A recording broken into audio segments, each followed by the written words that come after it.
Welcome to this brief discussion of first century Palestine and of the groups and the situation, political, theological, religious in first century Palestine. It might seem a bit unusual to be doing this brief talk here, but I thought that perhaps it might be interesting since I'm not sure how interesting it is to see my face. At least you can look at something interesting in the background. When we talk about first century Palestine, we're talking about a completely different situation from what academics and others thought it was some years ago.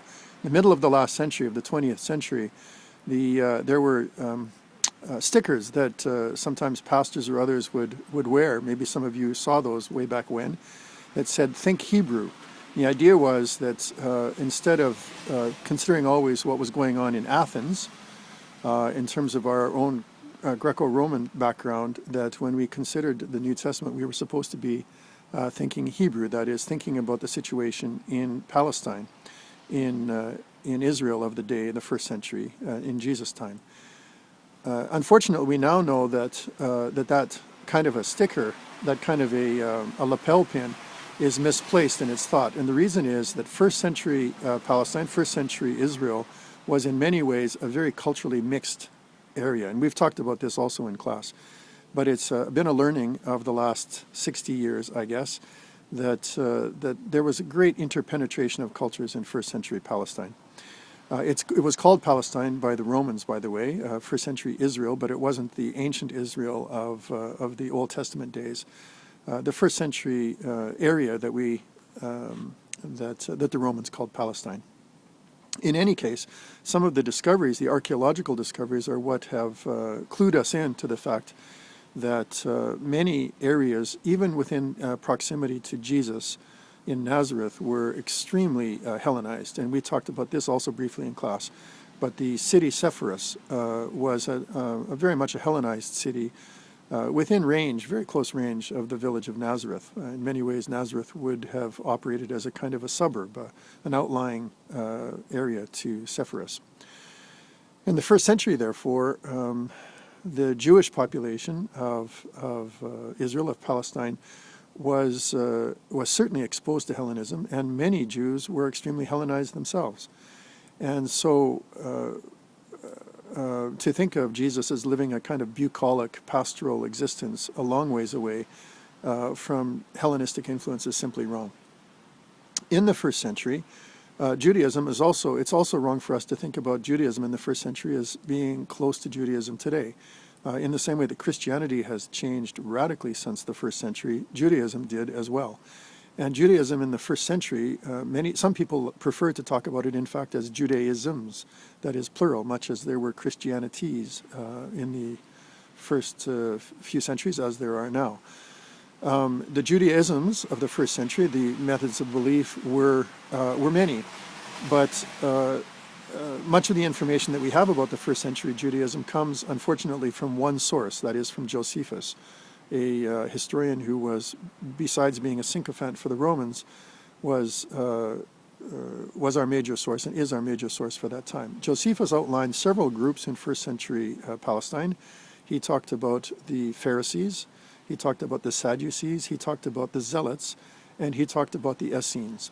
And when we talk about the settlement at Qumran and the discovery of the Dead Sea Scrolls in 1947, we are talking about a community that has been generally identified with the Essenes, but there is no certain way to solidify that identification. And in fact, academics dispute whether or not the Qumran community was in fact Essene, since Josephus talks about Essenes being spread throughout first century Judea and Israel. Of those four groups, let me say just a brief something about each. The Sadducees were the ruling elite of Jerusalem and were certainly responsible for the temple.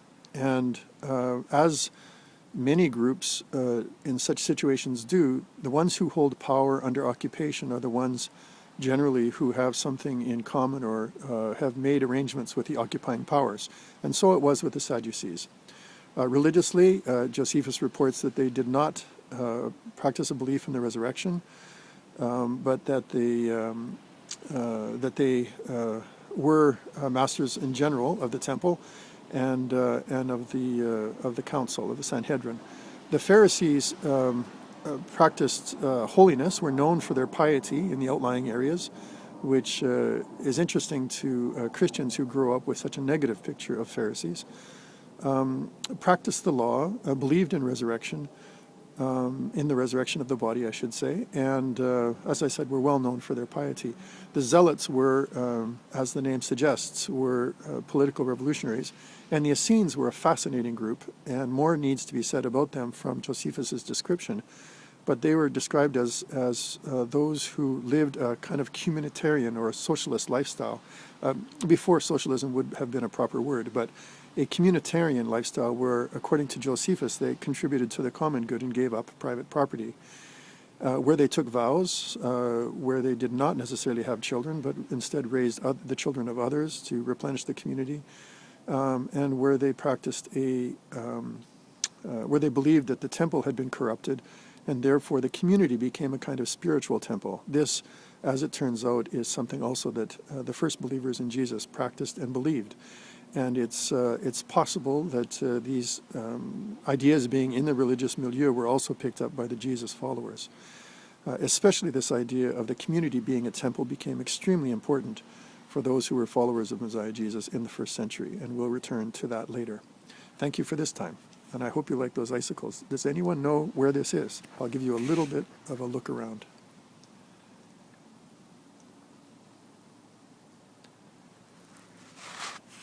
Talk to you soon when it warms up.